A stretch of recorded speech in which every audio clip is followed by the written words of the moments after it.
لیتے ہیں اور اپنے آپ کو کیسے بچا لیتے ہیں، اپنے آپ کو کیسے نکال لیتے ہیں کہ وہ قانون کی ہیرا پھیریاں سمجھتے ہیں۔ میرے بھائیو، یہ نہیں ہے ہاں بھائی چنگا کام ہے کر لو تو کوئی گل نہیں، تو نہ کرو تو تامی کوئی گل نہیں، یہ ایسا کام نہیں ہے۔ اس پر میرے نبی کا سب کچھ لگ گیا، صحابہ کا سب کچھ لگ گیا، گھروں میں فاقے آ گئے، شہر بدر ہوئے، در بدر ہوئے، گھر سے بے گھر ہوئے، وطن سے بے وطن ہوئے، کائنات کو انہوں نے میرے بھائیو آخری کناروں تک وہ پہنچے۔ تو اس لیے کیوں پہنچے؟ بلوچستان جہاں آج بھی نہ روٹی ہے نہ پانی ہے، 11 ہجری میں پنجگور تک اسلام پہنچا، 18 ہجری میں کلات تک اسلام پہنچا، اور حضرت علی کے دور میں کلات سے لے کر سبی تک۔ آج بھی میں ابھی وہاں سے میرا چلہ چل رہا ہے، بلوچستان کا سفر کیا ہے، آج بھی انسان نظر نہیں آتے۔ تو آج سے 14 صدی پہلے وہاں کیا تھا جس کو فتح کرنے کے لیے خلفائے راشدین کے دور میں یہاں صحابہ پہنچے ہوں؟ کچھ لوگ رہتے تھے جھونپڑوں میں، یہ جہنم میں جانے سے بچ جائیں، اس لیے ان تک لشکر اسلام پہنچے ہیں۔ عبد الرحمن بن سمرہ بلوچستان میں سو گئے، خزدار اور قلات کے بیچ ایک علاقہ تھا زہری، اس میں ان کی قبر بنی، وہیں ان کا انتقال ہوا۔ عثمان رضی اللہ تعالیٰ عنہ کے دور میں اس علاقے کے گورنر تھے یہ۔ بھائیو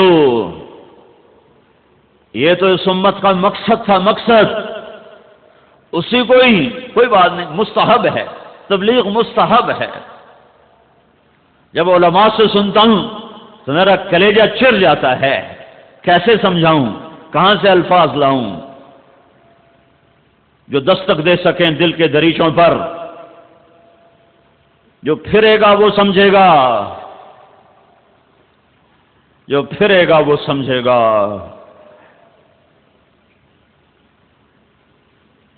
درد کو درد والا محسوس کرتا ہے، دوسرے کو کیا پتا کہ یہ کیوں تڑپ رہا ہے۔ وہ نبی کا جو درد نبوت تھا، جو درد نبوت کہ کوئی جہنم میں جانے نہ پائے، کوئی گمراہ ہی کی موت نہ مرے، اس درد نے بے قرار کیا میرے نبی کو، صحابہ کو۔ تو تب تو وہ ماہی بے آب کی طرح تڑپے، پارے کی طرح بے قرار ہوئے اور ہوا کی طرح پھیلے، اور جب تک زندگی نے وفا کی اور جہاں تک وہ جا سکتے تھے دنیا کا آباد حصہ لا الہ الا اللہ کی آواز سن چکا تھا۔ ہمارے ذمہ دستک دینا ہے، دل میں اتارنا ہمارے ذمہ نہیں۔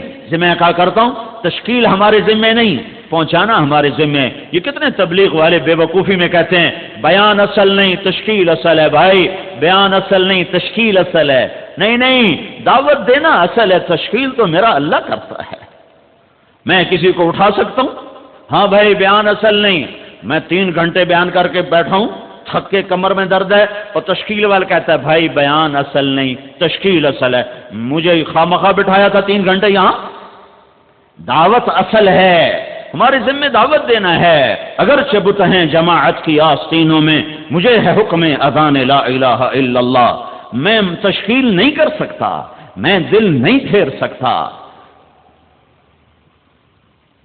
کیسے لڑ گئے قریش مکہ میرے نبی کے ساتھ، اللہ کا ارادہ نہیں ہوا، نہیں دل پھر سکے۔ ہاں میرے ذمہ صدا لگانا ہے، درد کے ساتھ، غم کے ساتھ، دکھ کے ساتھ، تڑپ کے ساتھ۔ خنجر لگے کسی کو تڑپتے ہیں ہم امیر، سارے جہاں کا درد ہمارے جگر میں ہے۔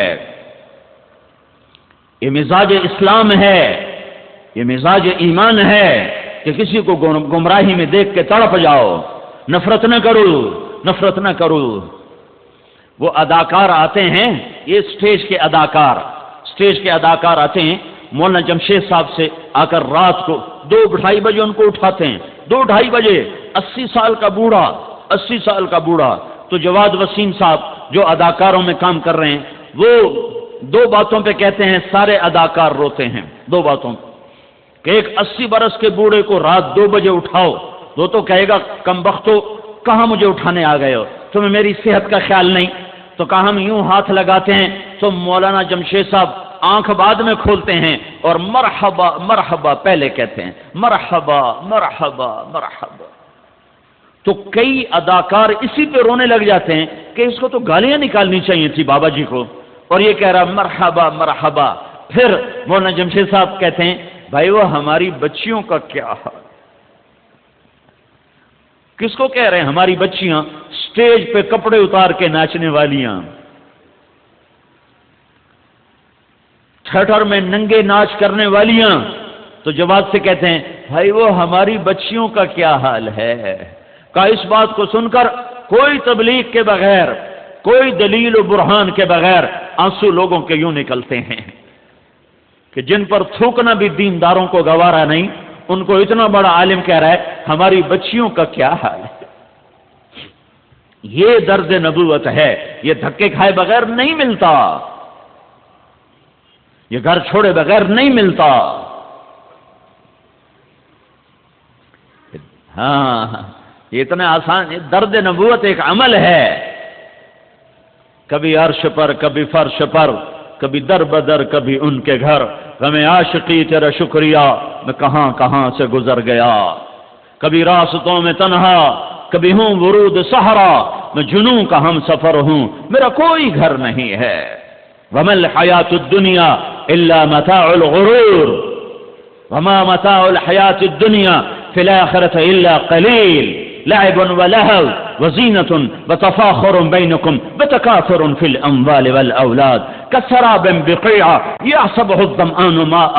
یہ تو قرآن کیسے خوبصورت انداز میں دنیا کی بے ثباتی کو کھولتا ہے۔ من كان يريد الحياة الدنيا وزينتها نوفي إليهم أعمالهم فيها وهم فيها لا يبخسون أولئك الذين ليس لهم في الآخرة إلا النار وحبط ما صنعوا فيها وباطل ما كانوا يعملون۔ اگر برے والے کے انسانوں تمہیں دنیا چاہیے، آؤ لے لو، یہ پڑی ہے لے لو، یہ دھوکے کا گھر ہے، یہ مچھر کا پر ہے، یہ مکڑی کا جالا ہے، جاؤ لے جاؤ۔ فرعون کو بھی دے دی تھی، قارون کو بھی دے دی تھی۔ کس چیز کو تم نے مطلب بنایا؟ کس چیز کو تم نے معراج بنایا؟ کس چیز کو تم نے منزل بنایا؟ اس ٹوٹ جانے والا گھر، یہ مچھر کا پر، یہ مکڑی کا جالا، یہ دھوکے کا گھر، یہ کیا چیز ہے؟ اس کی عزت، اس کے جھنڈے، اس کی گاڑیاں، اس کی وزارتیں، اس کی صدارتیں، یہ کیا منزل ہے؟ جاؤ قبرستانوں میں دیکھو، بڑے بڑے شاہ سوار ایسے پیوند خاک ہو گئے کہ آج ان کی ہڈیوں کا چورا بھی نہیں ملتا۔ تبلیغ کوئی جماعت نہیں ہے، ھذا بلاغ للناس۔ علامہ زرکشی فرماتے ہیں اگر قرآن کا نام رکھا جاتا، قرآن اس کا نام نہیں، قرآن پڑھی جانے والی کتاب، پڑھی جانے والی کتاب، اگر قرآن کا کوئی نام رکھا جاتا تو یہ آیت قرآن کا نام ہے ھذا بلاغ للناس، یہ پیغام ہے لوگوں کو پہنچانے کے لیے، یہ پیغام ہے لوگوں کو پہنچانے کے لیے۔ اس سارے پیغام کا خلاصہ دو باتیں ہیں جو میرے نبی نے دنیا سے جاتے ہوئے کہیں۔ ایک اللہ کا حق جس کا نام بندگی ہے، جس کا نام عبادت ہے، جس کا نام نماز ہے، روزہ ہے، حج ہے، زکوٰۃ ہے، تلاوت ہے، تسبیح ہے، تہجد ہے، صدقات ہے، بندگی، عبادت۔ ھذا بلاغ للناس، یہ ساری دنیا کے انسانوں کو پیغام پہنچانا ہے۔ کس نے؟ تبلیغی جماعت؟ نہیں، کلمہ گو مومن مومنہ ہر مرد عورت نے پہنچانا۔ نماز صرف میرے ذمہ فرض ہے، روزہ صرف میرے اوپر فرض ہے یا ساری امت پر فرض ہے؟ جس رب نے نماز فرض کی، روزہ فرض کیا اسی نے ختم نبوت کی وجہ سے دعوت کا کام میرے سر پہ ڈال دیا ہے۔ وقت فرصت ہے کہاں، کام ابھی باقی ہے، نور توحید کا اتمام ابھی باقی ہے۔